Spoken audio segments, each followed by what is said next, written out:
दोस्तों, आगे बढ़ने से पहले एक छोटी सी बात। आप लोग हमारी वीडियो को उतना सपोर्ट नहीं कर रहे हैं जितना पहले करते थे। प्लीज अपना छोटा भाई समझकर थोड़ा सपोर्ट कर लीजिए। वीडियो को एंड तक देखिएगा। हाँ, मैं जानता हूं कि मेरी एडिटिंग अभी उतनी अच्छी नहीं है, पर एक छोटा क्रिएटर ही दूसरे छोटे क्रिएटर की बात और उसकी मेहनत समझ सकता है।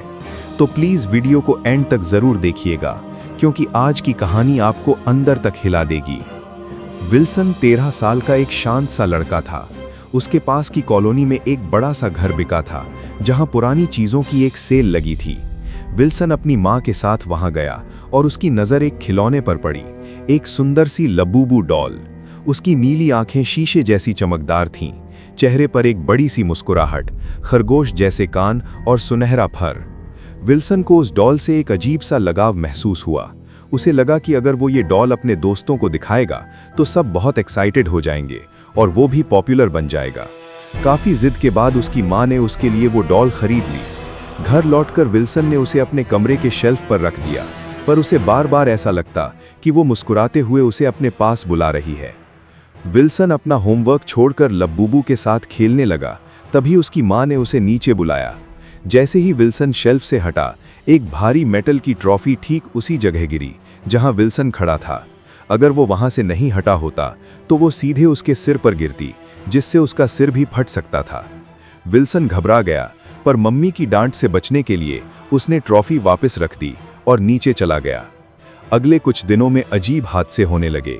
घर में चीजें अपने आप गिरकर टूटने लगीं, बल्ब शॉर्ट होने लगे और खिड़कियों के कांच में दरारें आ गईं। विल्सन को अब ऐसा लगने लगा था कि जैसे जैसे दिन बीत रहे हैं, उस डॉल की स्माइल अपने आप और बड़ी होती जा रही है। विल्सन ने ये बातें अपने पापा को बताईं, पर उन्होंने इसे वहम समझा। फिर भी दिल रखने के लिए उन्होंने डॉल अपने पास रख ली और वादा किया कि कल इसे डंप यार्ड में फेंक आएंगे। उस रात एक बहुत जोरदार धमाका हुआ और विल्सन को अपने पापा की चीख सुनाई दी।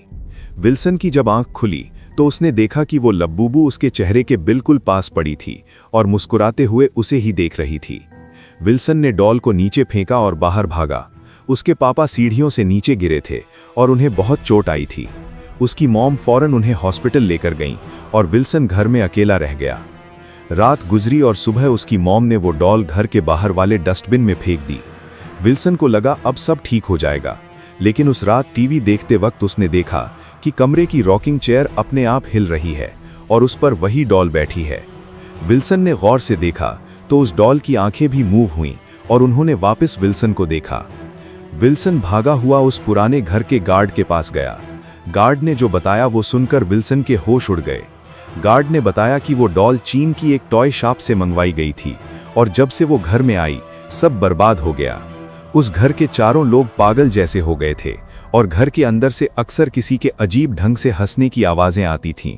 विल्सन ने डर के मारे वो डॉल स्कूल के प्लेग्राउंड में फेंक दी, पर उसका दोस्त क्रिस उसे वापस उठा लाया। विल्सन ने उसे दूर रहने को कहा, पर क्रिस मजाक उड़ाने लगा। तभी अचानक एक बेसबॉल बहुत तेजी से आई और क्रिस के सिर पर लगी। क्रिस नीचे गिरा और एक नुकीली कील सीधा उसके सिर में घुस गई, जिससे उसका मौके पर ही मौत हो गई। विल्सन समझ गया कि ये कोई एक्सीडेंट नहीं, बल्कि उस शैतान का काम है। उसने उसी रात डॉल को काट कर जला दिया, पर रात को वो फिर से उसके कमरे में साबुत पड़ी थी और उसके अंदर से डरावनी हंसी आ रही थी। अगली सुबह विल्सन के पूरे शरीर पर दांतों के निशान थे। उसके पेरेंट्स ने तुरंत एक प्रीस्ट को बुलाया। प्रीस्ट ने देखते ही कहा कि ये कोई आम खिलौना नहीं, बल्कि एक ईविल एंटिटी है। उन्होंने सबको घर खाली करने को कहा और डॉल को एक मजबूत लोहे के बॉक्स में बंद करके वहीं दफना दिया। विल्सन और उसके परिवार को लगा कि अब सब ठीक है, पर अगली सुबह उन्हें पता चला कि उस प्रीस्ट की एक रोड एक्सीडेंट में डेथ हो गई है। ये खबर सुनते ही विल्सन और उसके परिवार ने वो शहर ही छोड़ दिया। दोस्तों, आपको क्या लगता है, क्या वो डॉल आज भी उस जमीन के नीचे दफन है? अपनी राय कमेंट्स में जरूर बताएं और ऐसी ही कहानियों के लिए हमारे चैनल हॉरर अड्डा को सब्सक्राइब करें। मिलते हैं अगली खौफनाक दास्तान में। बाय।